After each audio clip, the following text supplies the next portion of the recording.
এই অনুভূতি ভাষায় প্রকাশ করা যাবে না। যারা এসেছেন, যারা এখানে থাকেন, শুধুমাত্র তারাই বুঝতে পারবেন।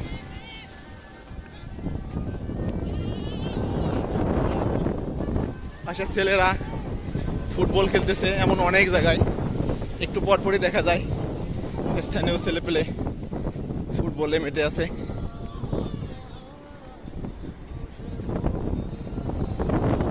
এই অনুভূতি সত্যি সুন্দর, যে না আসছেন তাকে বলে বোঝানো যাবে না যে কতটা সুন্দর অনুভূতি।